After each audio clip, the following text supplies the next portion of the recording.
continuing along a theme that we've been working on. Last week we were talking to you about the #1 thing to do is call 911 if you're having a heart attack.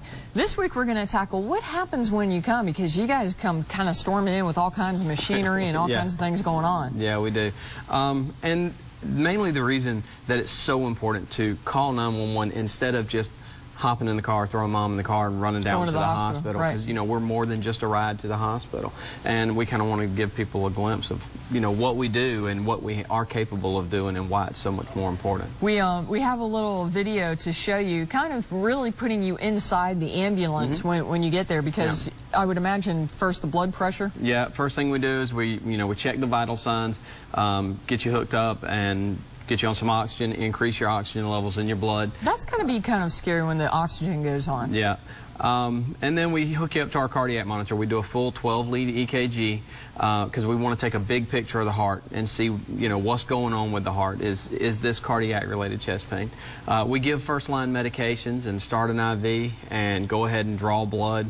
We're going to need all of that.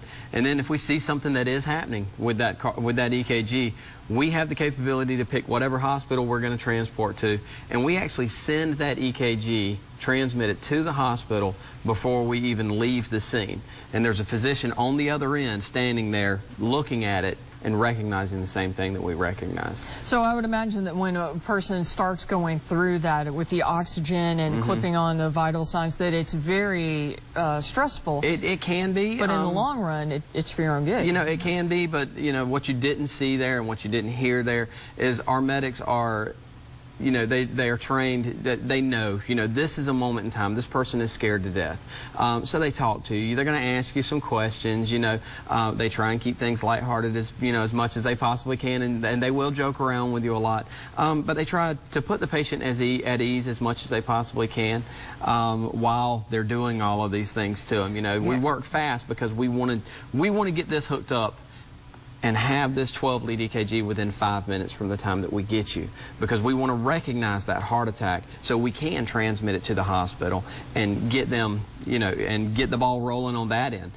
Something that people don't realize now is that we don't just go to the emergency room with a true heart attack. If we see it, we recognize it, we go straight to the cath lab with those patients now. We don't stop off in the emergency room anymore. We get immediate treatment. I mean, just as fast as we possibly can. And this is the piece of machinery that will give the doctor the reading, the 12 gauge that you're talking about? 12-lead EKG, yep. This is our cardiac monitor, our basic cardiac monitor. It takes all of our vital signs, and our medics are trained in how to read a 12-lead EKG, recognize a heart attack when it's happening, and send that, using this monitor, we can send that to the hospital and have a doctor on the other end waiting for us, seeing what's going on. I saw that you put some aspirin in your hand, you know, 2, 4, or whatever, that kind of thing. I mean, I would imagine that's part of the It is. It's part of the first line of medications that we give.